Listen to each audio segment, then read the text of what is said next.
So, welcome to the Hollywood Music Workshop podcast. Today we have on our fourth episode Anne-Kathrin Dern, and we're very glad to have her be a part of this podcast and also have her to be a part of our educators in Baden. She's a renowned film composer and beloved online educator with a highly successful YouTube page that has over 37,000 subscribers. We're very happy to have her today. Welcome, Anne-Kathrin Dern. Hi, thank you for having me. And I'm your host, the third host of the Hollywood Music Workshop podcast. We've had Lilo Bellotto, who's also in the room, co-director, and Michiel de Boer, who's our general manager. He's also interviewed people, and this is going to be my debut as a host of the Hollywood Music Workshop podcast. So welcome on my behalf as well. So, Anne, kind of to introduce you to our audience, some people probably know you very well through your YouTube page, but could you just briefly tell us a little about how you became interested in music and how you became interested in film music specifically, and how that path led for you to go from Germany through Netherlands to the United States? Yeah, I was always interested in music since I can remember, really. But the wish to become a film composer really came when I was a teenager. I remember back in 2001 that I remember Harry Potter and Lord of the Rings came out in the same year. And both have amazing scores, one by John Williams and the other by Howard Shore.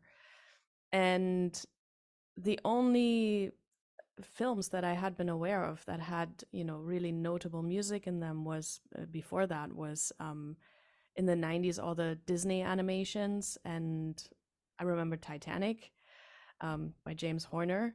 But 2001 was kind of when I was old enough to wonder if this was a job, because this was also before the internet was a thing. So it wasn't really something you could easily look up. And I remember going into a CD store back when we still had CD stores and asking them if there was a section that had, soundtracks in it or music for films. And turns out there was a huge section for film music. And I started buying soundtracks and eventually started looking up what this job is, where it's done, how it's done, and kind of slowly developed the wish to do this professionally because I love movies, I love music, specifically this kind of music. So I was like, this would be fantastic if I could just do that. But I also knew it was very far-fetched because I was living in a small town in Germany, not even in a big city. And, without the internet, you were really limited with, knowledge and with how you could reach out to people and all that stuff. And at the time, it wasn't very common in Europe to have film scoring programs. That's really only been a thing for the past, I want to say, 10 years. It was already a common thing in the United States, but finding a program in Germany was really difficult. It was usually just master's programs, and there was like one spot or something. But so the Netherlands had a program, a media music program, in one of their locations, and another location, the one in Arnhem, started to develop a program, composition for film and theater. And I was in the first year that they ran that program. So it was really lucky that they were building up that program right when I was entering university. And so I went to conservatory there to study composition for film and theater. And then during my studies there, I started to work several jobs because I had looked into where I could do this job, and the best options seemed to be London and Los Angeles. So I was like, well, either one is going to be very expensive to go to. And so I need to have starting capital. So for the entire 4 years that I got my bachelor's degree in the Netherlands, I worked and put aside money for the trip. And then I decided to come to Los Angeles and finish some extra studies here and then see if I could, find an internship. I really wanted to be a composer's assistant to, learn from the people that I admired. And so I got studio assistant positions. I started out in sampling as well. And then my career kind of went from there. So everything worked out, thankfully, because it could have also very much gone the other way. But I got lucky. Yeah.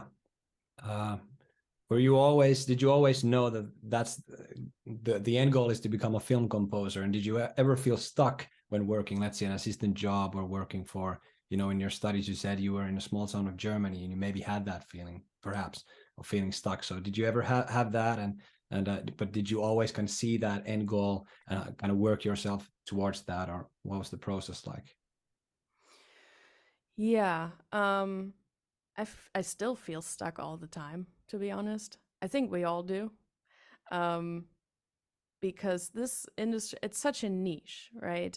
When you're outside of this industry and you want to try and break into it, you feel stuck outside of it, especially if you're in a small town and not even in a country where this is, a big job or anything. And you're going to have to leave and move to a metropolitan area at the very least, but probably move continents in order to do this. um, yeah, it's hard not to feel stuck, especially when you're in a place where you don't have access to information, you don't have access to higher education, you don't really, the town that I'm from, it's kind of a one of those towns that are slowly dying. Shops are closing and all the young population is moving out, and it's one of those places, and it's very hard not to feel stuck there as a young person, very much.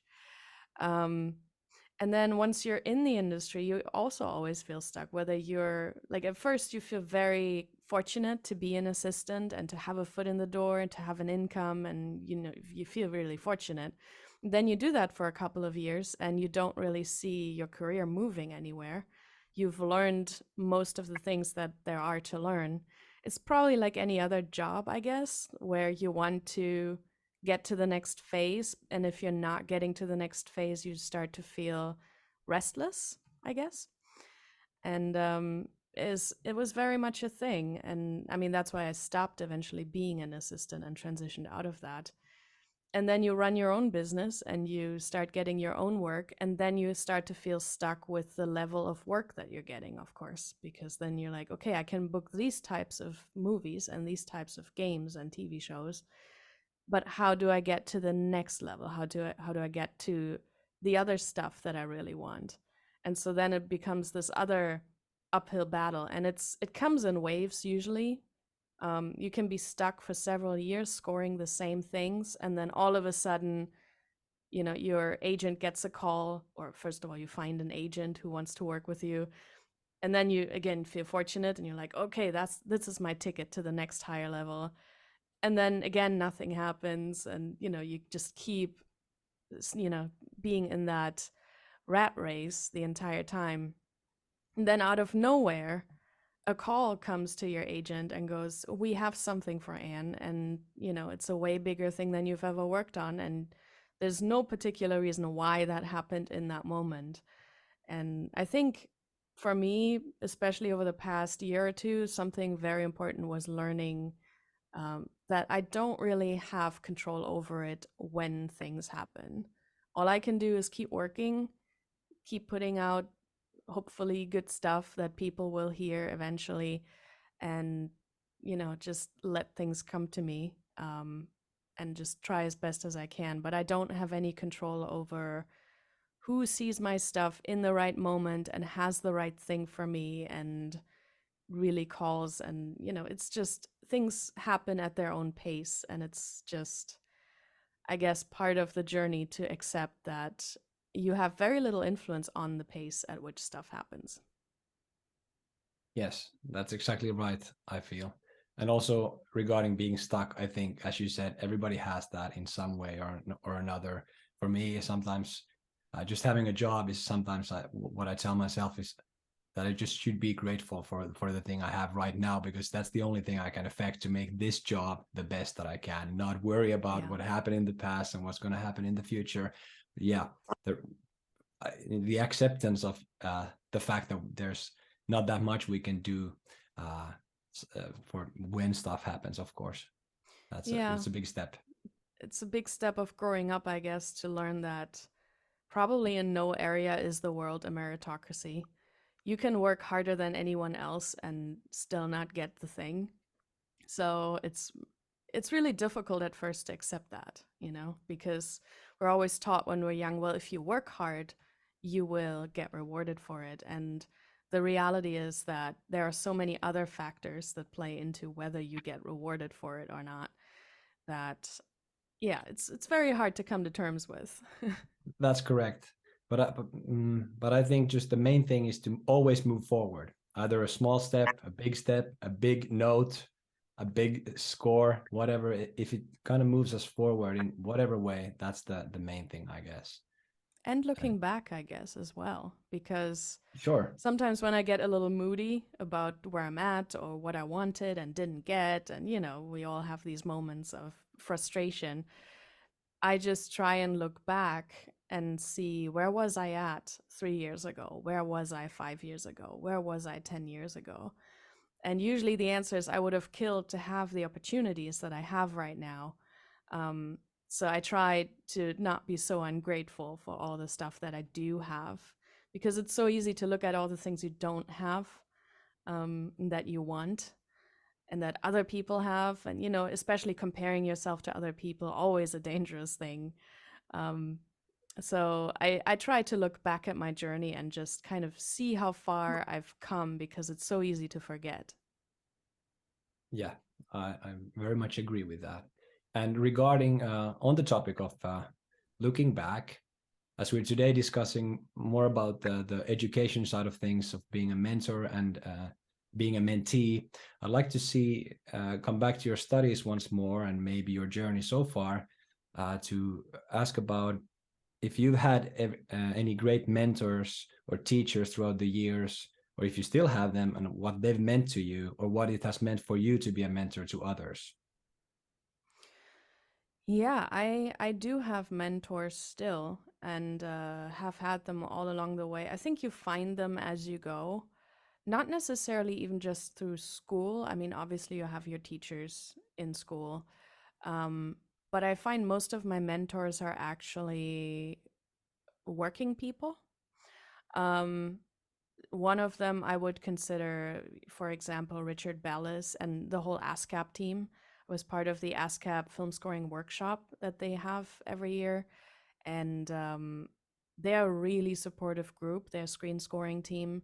I don't think Richard Bellis still gives that, but he's still, you know, part of the education pool. And he's really great and supportive and has, you know, all the wisdom, all the good life advice on how to handle your career and creativity and all those things. Um, but then, you know, I have other mentors from my time at Cine Samples that I ask about tech stuff. You know, whenever I'm stuck with something technology related, I know who to ask. I have my peers that have been doing this for way longer and that I can ask about any random thing. Um, yeah, and then who else? I have composers. Um, I would probably consider Chris Leonard's one of them. I've worked with him several times now, and he always has really good down to earth advice for people, especially when you're frustrated. You know, explaining how things work and explaining his own journey and kind of sharing frustrations, and then also writing wise, I learned a lot from him, doing additional music for him, especially in TV. That's very important. From him, I learned, for example, how to reuse material effectively and creatively, and you know, really work on a TV schedule. Um, or something I learned from, say, Ryan Shore is, I did mock-ups for him, and the way he sketches out his cue, the way he creates short scores, I took that from him. So there's just been people along the way. I've assisted so many different people that all of them had something for me to learn in different areas. And yeah, I just try and find people for every area because there's no one person that can teach you everything. There's always people that are really good at a specific thing. And I try to keep those people in my life so that I can call them whenever there's, a moment of doubt or a moment where I need some help. I can just, send them an email, text them, call them, and just go, hey, do you have a minute? Because I'm stuck here. As you said, there's a whole array of things that can be challenging in our business. From legal to contracts to music to even just the notes. How should I write for the oboe, for instance? So yeah, I think it's very important to do the best we can to find those kind of people to be in our realm in a way that both we can help and that can help us. So that's really interesting and important. And so on the topic of you becoming a mentor in a way, so you had the extremely successful YouTube page for, I guess, 10 years now. And I wanted Oh, to no, ask. it's just been 3 years, I think. Okay, I yeah, just okay. started But it. that's true. Yeah, I may perhaps, while doing my homework, I saw that you've had the page for a while, but okay, you started the videos not that long ago, 3 years. So that's insane how many subscribers you've been able to accumulate in such a short time, and also how helpful the page has been for so many people. So what was I think you've addressed this in some video earlier, but I think just for our audience, what was the starting idea? What was the thing that led you to start a YouTube page where you discuss a wide array of all sorts of topics having to do with being a film composer? So what was the starting ground for that? It was different things happening at the same time. That request had been in the room for quite a while for me to do online videos or educational content because I was giving guest lectures for different organizations like SEL and ASMAC and um, school programs, online programs, and the students were always very supportive of the idea that I would make something, but I never really found the time to do it. But I am a moderator in a group called Teammates. And so, Teammates is a group of former and current assistants, basically, Hollywood assistants who, um, want to help the next generation and kind of educate and, make sure everybody's aware of, fair work practices and all that stuff, because a lot of us have been burned along the way. So we kind of wanted to create a group of people that have experience and that can answer questions and that can be there as a source of information, basically, for young people just entering and potentially becoming, assistants and orchestrators and, just entering the industry in some form of supportive role so we can, talk about the things nobody wants to talk about, like money, you know? Um, and so we had something in that group called the monthly MIDI mockups, and we kind of took turns running that. And since that was one of my main jobs in the first couple of years here in LA, I ran one of them for, I think, Jurassic Park, I want to say. And usually we just made like little videos about how we made the mockup, and other people would make the same mockup, and we would compare notes and give feedback. But so I ended up making this very long YouTube video for some reason.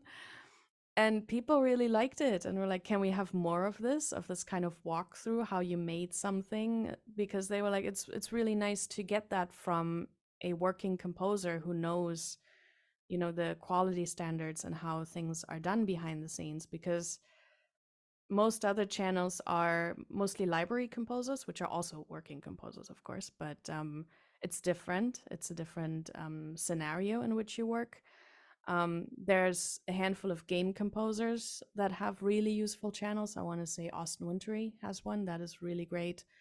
And working film composers that come to mind would be Junkie XL has a channel that is fantastic, and um, Guy Mickelmore. Is that how you say his name? I think so. Um, he has a I think it really could be Mitchell Moore too, but it could be Mitchell Mickle Moore. Moore too. We'll figure Yeah. that out. But yeah, he's a great channel as well. Yeah. So there are some channels, but most of the channels that I saw in film scoring were either very incomplete or very vague, or very much made by people who are more fans of film music and not actually working composers. And there were so many topics that weren't covered, that are also not covered in schools. So whenever I was trying to hire people myself, I would have to explain the same things over and over again. And then there were also no women in that space on YouTube. So I thought, now that I've started with that one video, I might as well just continue to make videos and see where this goes. And the first year, it was really more videos to answer questions for the teammates group specifically, just questions that kept coming up. And then after that, and it was also videos for my own assistants, so I didn't have to explain stuff anymore. It's like, if I just make a video about this, then I'll never have to explain it ever again. So a good resource for the people who would work for me. And then I saw other composers were using it as well. They were contacting me and were like, thank you for making that video. Now I don't have to explain this. They just give this to their team, and then they can just watch the video and come with questions or not. Especially the Pro Tools prep, all the very technical stuff. Yeah, because it takes an assistant, like the senior assistant, time to explain that to a junior assistant, or a composer time to explain that to their new assistant. So now there's just a resource that composers can also just use and just go watch this video by Anne. She explains it, how we do this. Because everything I teach, or almost everything I teach on that channel, is born out of I have done this for these composers. So it's real life information. And yeah, then I started to branch out a little bit, and I started giving more opinion pieces, and started to also really implement composition and orchestration and production things. And that really is what kind of started exploding the channel, because this is something that a lot of channels don't necessarily have: actual composition lessons on technique and orchestration and that sort of thing. So that was really what made the channel go, into the tens of thousands of people. And so I kept trying to make more of that content than just tech content, because a lot of the composer content on YouTube is mostly tech-based content. Because that's the one thing that everybody can kind of teach, because it's the one thing that is somewhat straightforward: templates, sample libraries, product reviews, that sort of thing. But really diving into, counterpoint or something like that, that requires a lot of preparation and work to make a video. um, Especially for an audience. Most of my audience is not necessarily musically educated in terms of being able to read sheet music, for example, or knowing music theory. So trying to find a way to explain these things in MIDI and giving audio examples and explaining it in a way that that audience can also understand it and practice it, that's kind of the challenge. And that's quite a huge challenge, because these things are so difficult just to explain to your, let's say, peer, to also kind of translate it in a form that is accessible to a wide audience, is something I appreciate so much, and it's very tricky to do. So you're doing a great job on that. And one thing I wanted to add, because now we talked maybe about the history of the channel, I wanted to ask you the big question of what's the future of the channel going to be? Are you going to there's specific videos that you want to do? I know a lot of YouTubers, they always have a big dream of what kind of videos they would like to make, or what kind of content that would be that becomes possible to do once you have a bigger audience, for instance. So maybe if I can ask about that, it'd be really interesting to hear about the future. Yeah, I have a lot of videos scripted out that I still need to record. I have made, for example, a video about strings and a video about woodwinds, so I still want to close that out and make a video about brass and percussion. There are some products that I want to review. I'm very picky about what products I review, um, because that's what most other YouTubers do. They review products nonstop, and I don't want to do that. I want to really just review products that I think are really great, or that I actually use, or just really making sure I don't review just anything, but really support companies that I believe in, and products that I believe in. Um, so there's a couple of products that I really do want to review. I have a new pair of headphones, and there's a couple of sample libraries that I got that are fantastic and that really need to be pointed out to people. So that's in there. I do have a video in the works about Counterpoint that might become a multi-parter because it's just such a huge topic that it's very hard um, to do that. I do have a couple of opinion pieces. Those usually take me the longest because they have to be edited very much. And usually I write a script and then I sit on it and then I edit the script and then I sit on it for a little while longer because I always have to be careful what I say, obviously, because I still work in this industry and I would like to continue to do so. So I need to always be diplomatic in my opinion pieces and not step on any toes. Um, yeah, and then there's a bunch of composition things that I want to cover about scales, and um, the one that is in the works right now is about modality, stuff like that. So there's a bunch of things that I have in the works. Something I want to implement as well is live streams. I'm very nervous about live streams, but I feel like it would be a nice thing to at least every 2 months or something have live streams going, um, so that the audience can ask questions in real time and have me answer them in real time. And then I keep thinking about having maybe an extension of the YouTube channel and have classes that I can sell elsewhere, just because YouTube has limitations with copyright. So there's a lot of things that I can't do just because I would always get a copyright strike. So I'm thinking about signing up for a different platform and really on that platform do the things that I can't do on YouTube, like, heavy score analysis where I would instantly get a copyright claim if I played any music. But in a private class, that would actually work. So I'm thinking about an alternative way to provide things that I can't really provide on YouTube. So lots of things in the plans. That's Yeah. what I hear. Yeah, and somebody who does a pretty good job with the live streams is Rick Beato. Of course, he's a big YouTuber, but he has also talked about the copyright claims time and time again. And yeah, I guess it's a problem for if you want to show, like, let's say something from Harry Potter or whatever else, then YouTube is going to be a massive problem. So yeah, hopefully you find a platform that would allow for you to do those things, because that sounds really exciting. And so before we go on to topics regarding Hollywood Music Workshop, I will have one more question, and this kind of goes back to your opinion pieces in a way, because something I feel has been so amazing with what you do is that you always highlight all the collaborators and people that work for you, for you as teammates, orchestrators, additional composers, all that. So I just wanted to see, and this is something I feel is very rare in our industry. So I just wanted to ask you about where that came from, and why do you feel it's so important to highlight all the people who work with you and for you? Yeah, I mean, partially it's to combat the myth that there's one composer doing everything, because in most cases that's not true.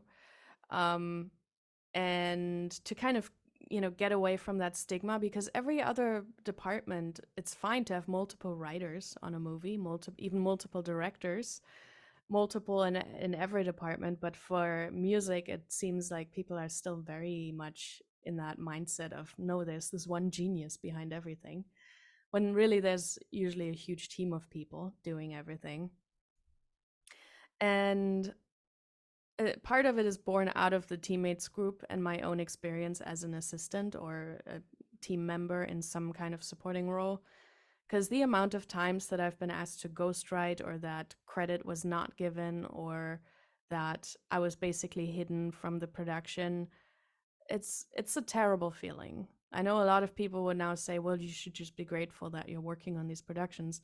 Yeah, of course, you can be grateful, but still feel the pain of not being able to talk about what you did or seeing another person's name on your work. You know, that's not great. Or another person taking your cue sheet and taking your passive income away from you, basically. And especially at the beginning of your career, you're in a very vulnerable position where you can't really demand things at all. So, you know, there are some people that like to take advantage of that situation, that there's so many young people trying to get a foot in the door, and then they take advantage of those young people by having them do a lot of work for very little pay, no credit, and no passive income, and just basically saying the same. You should just be grateful that you have work. Um, and I hated that. I hated that it happened to me on several occasions, but I also hated that it was happening to my friends so much, still happens to a lot of my friends. And I worked with some composers that did the exact opposite, that were always crediting their teams, that were even helping launch careers, that were always very upfront about having teams, that were not trying to hide you, that were really fair in everything they were doing.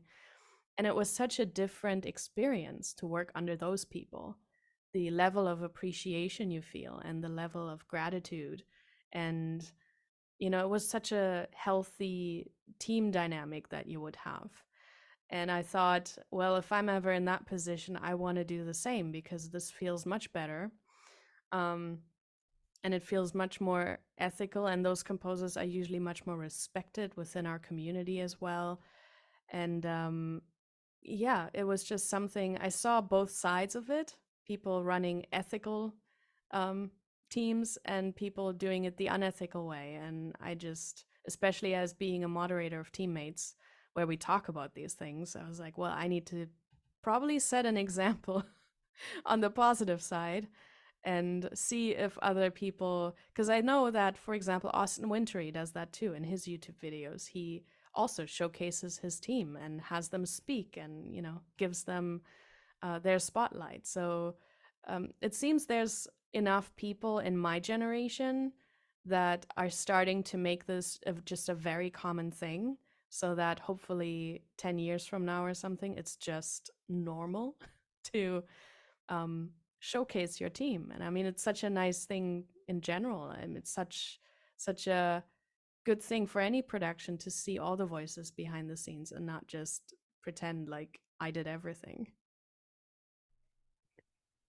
Exactly. And I so very much appreciate you for doing all that and setting a great example for all the composers of the world, and maybe for all the team leaders or yeah, team leads of any team actually. And really appreciate that.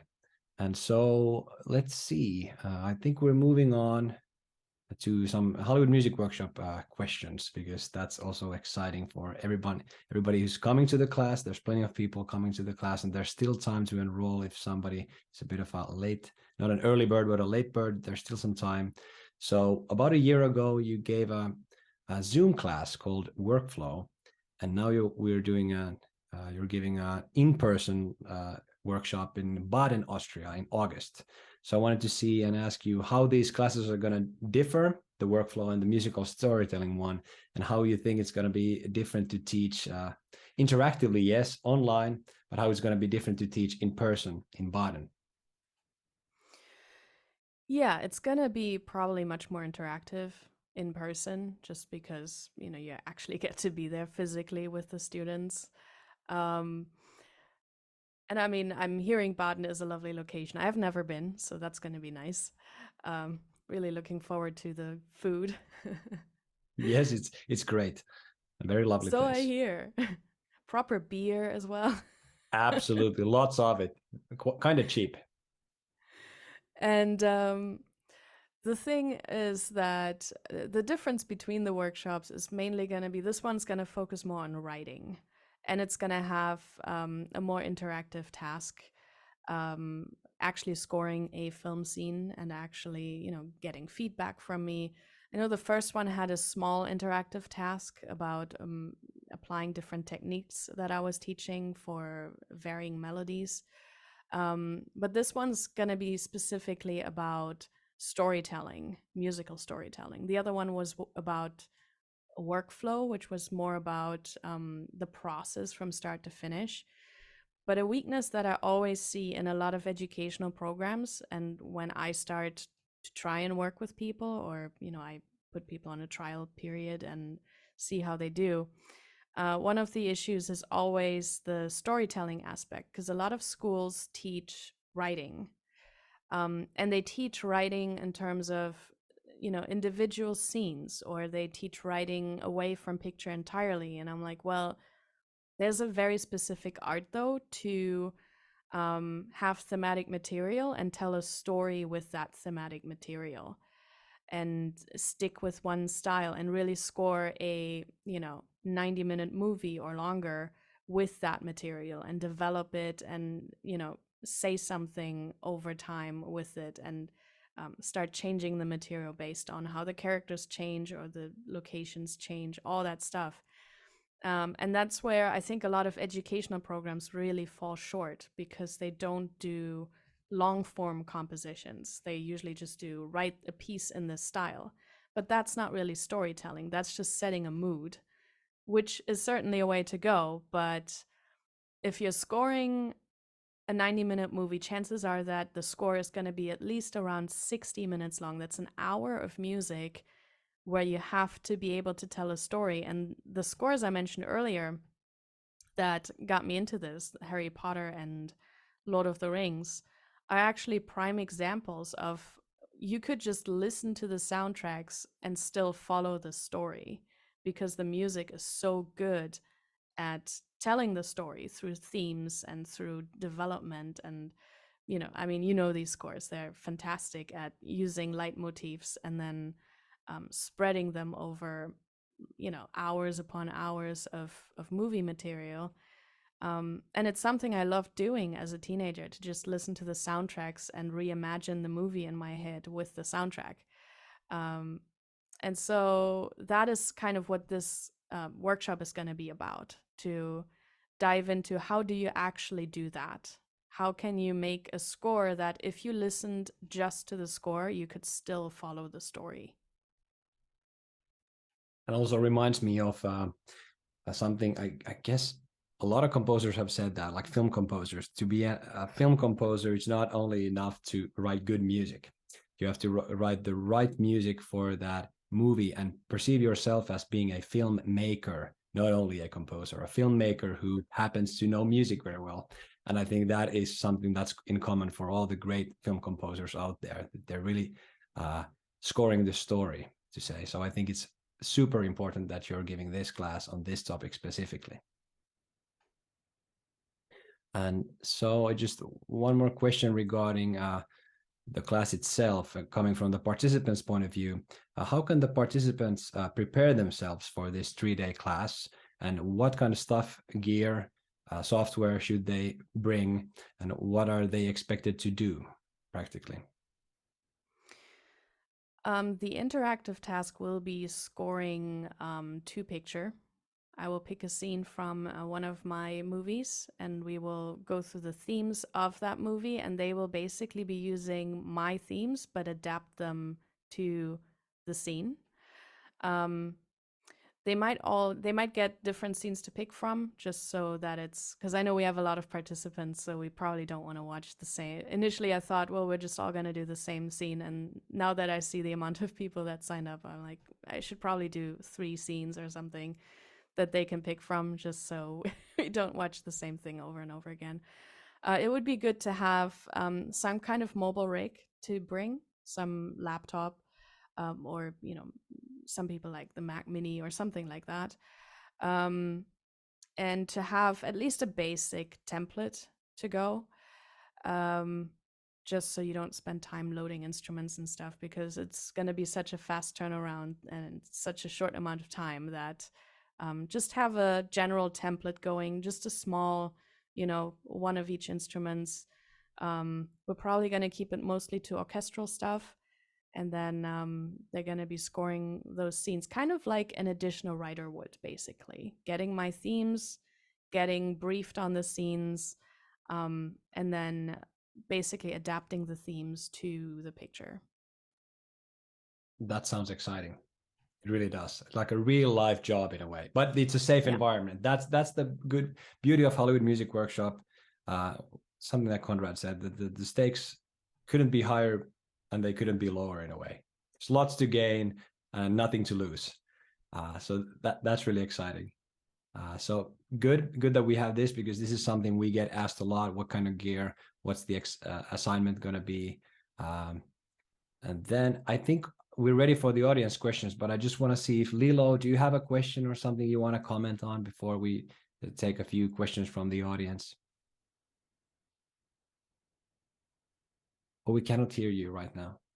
No. I know. I was just looking how to unmute myself. Yeah, that was a great insight, beautiful to listen to, Anne. And I just wondered, how was it for you in the youth to watch movies? Did you go with all the emotions and living through the movie when you see it, and then afterwards reflecting what was the impact and what comes from the actors and what comes from the music? Was it something like that? Like many people say, how my love to film music grew. You mean while I'm working on the movies? No, when you were young, when you were watching movies and you were getting into sort of deciding that's what you want to do, like the inner. I mean, it's very much about how you feel while watching the movie, and it took me a long time to figure out that it's the music that made me feel that way. And it's also that feeling that sometimes after a really good movie with a really nice catharsis, that feeling you have when you go out of the movie theater and you just feel good about life. Usually Steven Spielberg movies used to have that, where you just come out of something like E.T. and you just feel really good about, like you just saw a masterpiece and it just feels like you had some kind of emotional catharsis. Right, absolutely. I like the word catharsis, absolutely. I also think that's very, very important about movies and also the music. And I also like your statements that the music tells the story. Also, you can just listen to it on its own by itself, and you know the story. Yeah, thank you. Great. So if we still have some time, let's do a few questions from the audience. And our audience today is Mikko Aaltio, who actually he's been a long-time student of the Hollywood Music Workshop, and I think he took your workflow class last year. But he has a question that maybe ties into something we talked about in the beginning of this interview. How have you felt leaving Facebook, and has that changed your career or everyday life? Yeah, it has improved my life. There are just some platforms that are just not good to be on, at least for me. If you love Facebook, be on Facebook.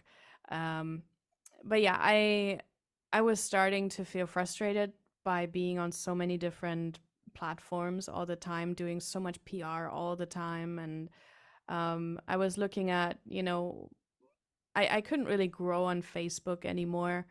I couldn't really make any extra connections there. And also, I didn't love being there. I just always felt like it was a very, toxic space to be for the most part.